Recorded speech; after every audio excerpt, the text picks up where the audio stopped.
Adesso passiamo alla parte anteriore del nostro volatile e quindi predisporremo una preparazione per i petti. Prima cosa che facciamo è predisporre un trito di erbe dove mettiamo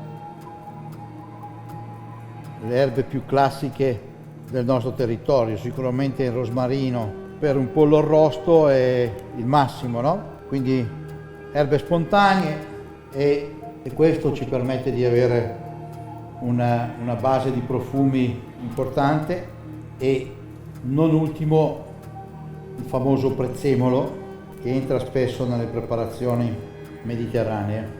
Quando uno pensa all'arrosto in automatico pensa al rosmarino. Questo prodotto lo andiamo a tritare. Deve essere tritato in modo piuttosto grossolano perché poi me le devo ritrovare nella preparazione e quindi non andrò a fare un trito finissimo, ma cerco di mantenere un trito piuttosto grosso. Li raccogliamo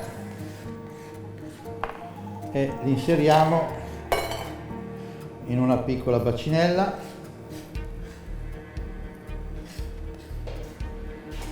Fatto questo, aggiungiamo del burro morbido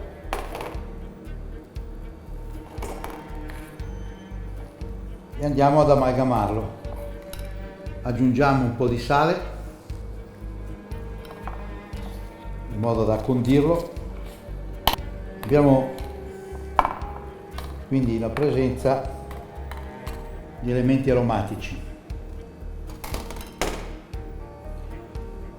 La patata la teniamo da parte e con la patata facciamo l'operazione di tornirle.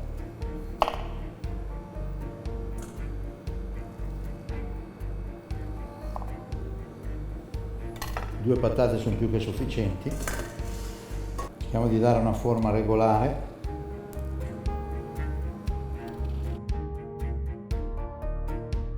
Lunghezza della stessa misura. Di seguito mettiamo le nostre patate su una placchetta. Abbiamo una mela. Alla mela togliamo il torsolo centrale, lasciamo le mele con la buccia e le tagliamo in quarti e le mettiamo su un'altra placchetta. Benissimo, possiamo iniziare a cuocere questi elementi e di seguito poi faremo gli altri. In una casseruola che contenga di misura le nostre mele le andiamo a posare nella casseruola, aggiungiamo una piccola quantità di miele, aggiungiamo qualche stimma di zafferano, aggiungiamo poco burro, aggiungiamo l'acqua. Vorrei che si vedesse bene il fatto che di acqua ce n'è pochissima, un poco di sale perché va a bilanciare lo zucchero e vado a coprire la mia casseruola con un coperchio.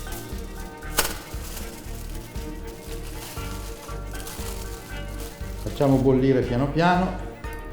Le patate invece le cuociamo per arrostitura insieme al nostro petto. Quindi il passaggio successivo è organizzare un cornetto di carta per poter farcire con più facilità. Quindi taglio un triangolo scaleno da un foglio di carta forno e vado a organizzare un cornetto di carta, cornetto da pasticceria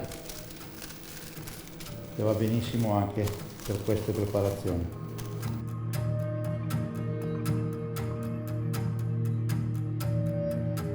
Andiamo a raccogliere il burro e vado a chiudere il mio sacchetto in modo da creare un prodotto che mi permetta di farcire la carne. Abbiamo già predisposto i petti parati, dobbiamo solo farcirli. Quindi li prepariamo tutti e due, andiamo a inserire sotto pelle la nostra faccia utilizzando questa tasca. Ripetiamo l'operazione anche sull'altro.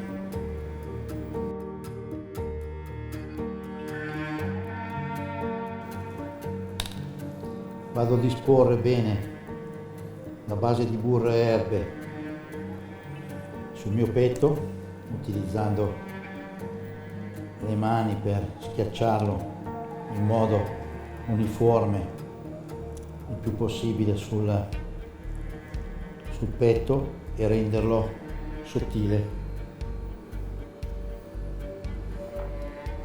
Operazione anche per l'altro.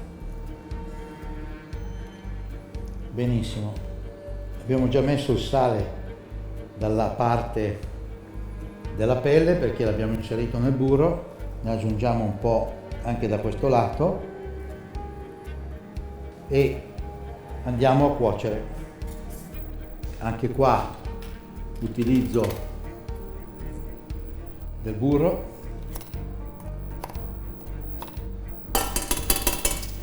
ne teniamo un po' in linea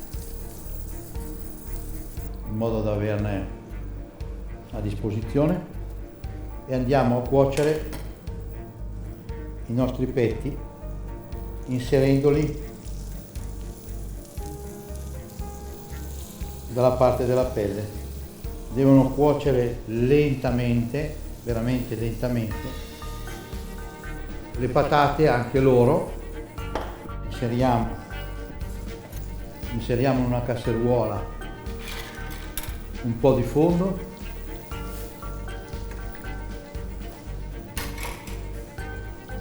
mettiamo le nostre patate, aggiungiamo un pezzo di burro e andiamo ad aggiungere un po' di erba salvia.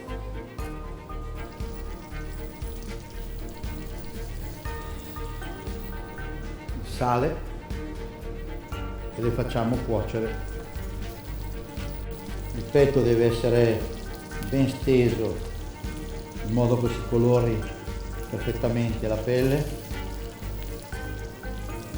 Bisogna dare il tempo al nostro petto di cuocere senza però far sì che il verde dei vegetali si vada a deteriorare. A questo punto cominciamo a bagnare anche la parte superiore del petto, scaldandola in questo modo evitiamo che la propagazione del calore dal basso verso l'alto faccia fuoriuscire le albumine all'esterno e allo stesso tempo protegge la carne da un'eccessiva disidratazione. Le mele impiegano pochissimo tempo a cuocere. Adesso possiamo togliere in modo che il liquido evapori. Come vedete sembra che non ci sia l'effetto cottura, ma se osservate la carne superficialmente comincia a prendere un colore biancastro. Possiamo capovolgere.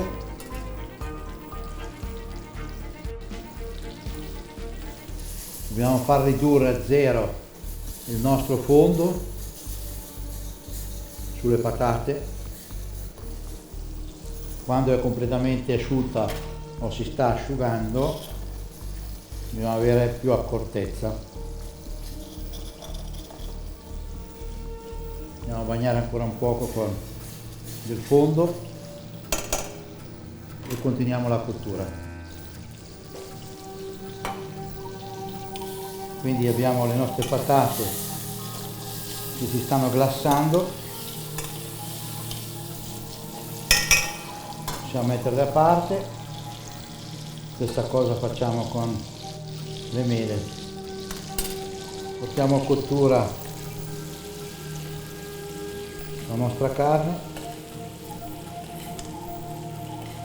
continuiamo con la stessa operazione. Intanto predisponiamo un altro passo di accompagnamento, andiamo a pulire un rapanello, lo tagliamo per il lungo,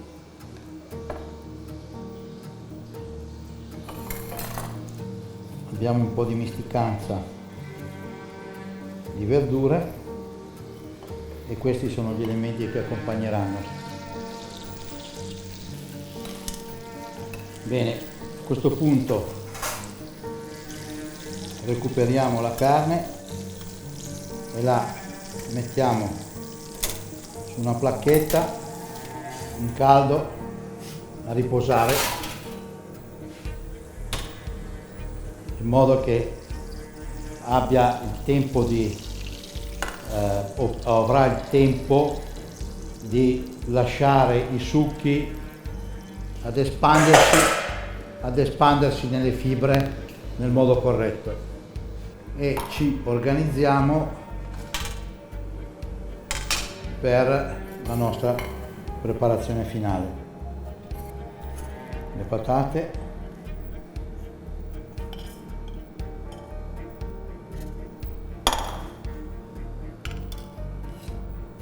e una mela.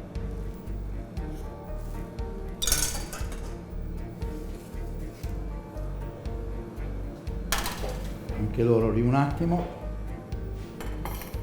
Condiamo la nostra insalata, una punta d'aceto,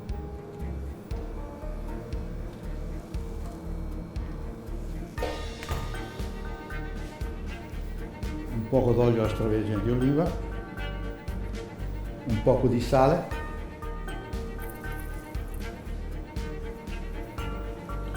vado a mescolarla,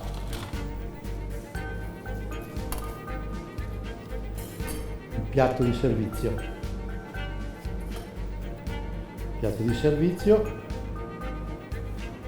e un tagliere per tagliare la carne.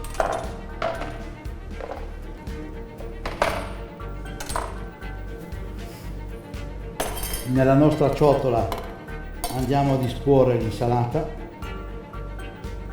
la misticanza,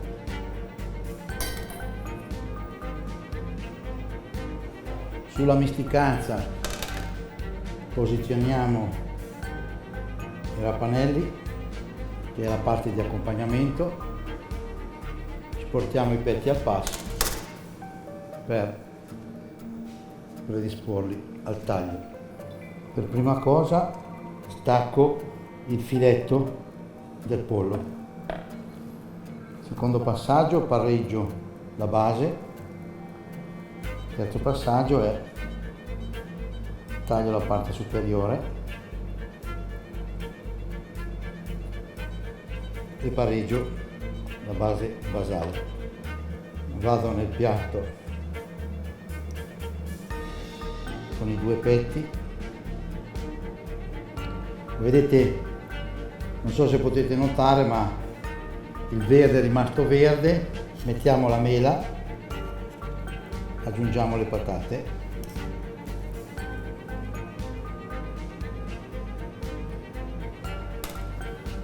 nella casseruola di cottura delle patate, che è aromatica, aggiungiamo un poco di fondo, lasciamo scaldare leggermente,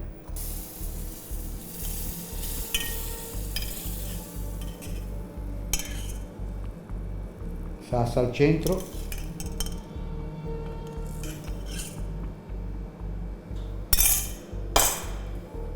e filetto parato a lato.